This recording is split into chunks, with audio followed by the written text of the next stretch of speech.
à vous mes baveuses et brûlantes bulots, ici Super Libraire et au programme aujourd'hui, des aliens, des dinosaures, des vampires, des pirates et du lait. Oui, du lait.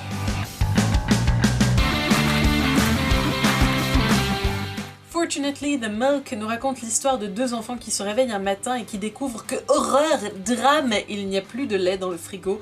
Impossible de manger leurs céréales. Leur père leur promet de revenir le plus rapidement possible avec une bouteille de lait toute fraîche. Le temps passe, il passe et repasse, et leur père ne revient pas. Quand ils rentrent enfin à la maison, les enfants lui reprochent d'avoir discuté avec les voisins. Le père réfute complètement cette théorie improbable et il se lance dans le récit de ses incroyables aventures. D'abord kidnappé par des aliens, il parvient à s'échapper, la bouteille de lait heureusement toujours avec lui.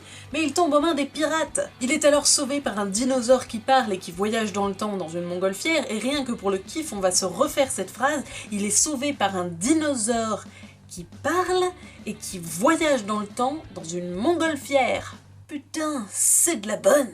Bref, moultes aventures s'ensuivent et une question subsiste.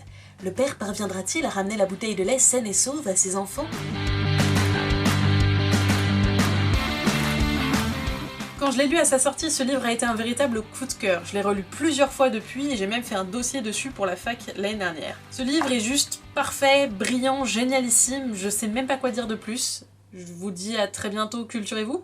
Neil Gaiman a juste fait une liste de tout ce qu'aiment les enfants et les amis dans ce bouquin. Des pirates, des dinosaures, des vampires, des cannibales, un volcan, des poneys. C'est super important les poneys. Vous avez de l'aventure, du suspense, du voyage dans le temps, de l'humour, bref c'est un super combo de tout ce dont vous pouvez rêver en l'espace d'une centaine de pages. Le personnage du père m'a beaucoup fait penser au 10e Docteur dans la série Doctor Who qui est interprété par David Tennant. C'est pour ça que j'ai été très surprise qu'ils aient choisi Johnny Depp pour jouer le rôle du père dans l'adaptation cinématographique. Le père est décrit comme loufoque, décalé, tête en l'air, et en même temps on voit qu'il fait vraiment tout pour ses enfants. Par exemple, la petite sœur, qui n'est pas stupide, interrompt le récit pour demander si à un moment donné il va y avoir des poneys parce qu'elle aimerait vraiment qu'il y ait des poneys dans cette histoire. Et quelques pages plus loin, soudainement, crinière au vent, des poneys qui parlent. Tous les personnages, que ce soit le fils qui est un petit peu sceptique, les aliens qui veulent envahir la Terre, les poneys qui se croient supérieurs, ils sont tous drôles à leur manière. Ce qui m'a vraiment plu, c'est que l'auteur a écrit l'histoire pour les enfants, mais aussi pour les adultes qui vont lire aux enfants. Il y a plusieurs niveaux d'interprétation, des jeux sur les mots, des blagues qui peuvent être comprises à différents degrés. Il y a aussi beaucoup de références à la pop culture, que ce soit à Retour vers le futur ou à la série Doctor Who pour tout ce qui est du voyage dans le temps, ou même les dinosaures qui m'ont fait beaucoup penser au film d'animation Les 4 dinosaures et le cirque magique, ou même à la série d'animation Denver. Vous vous souvenez de Denver?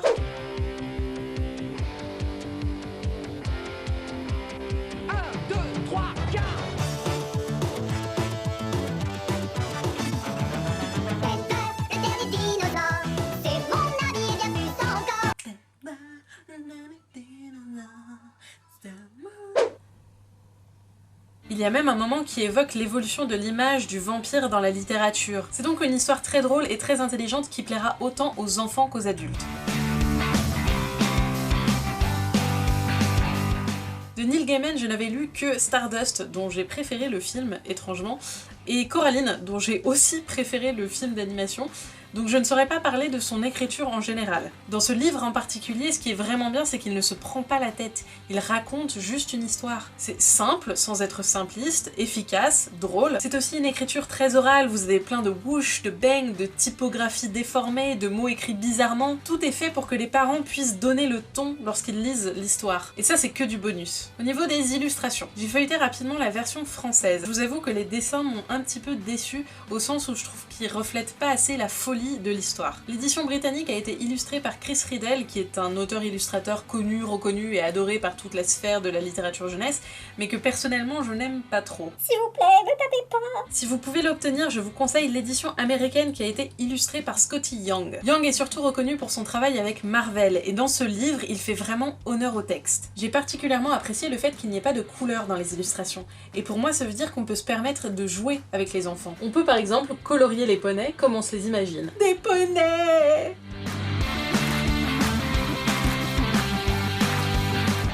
En bref, une histoire originale, des personnages hauts en couleur et une écriture très drôle. Je vous le recommande intensément. Pour moi, c'est le genre de livre qui plaira à toutes les générations. C'est garanti ou remboursé. Enfin, surtout garanti. Je vous quitte pour aller jouer avec des poneys. Je vous dis à très bientôt et en attendant surtout, culturez-vous!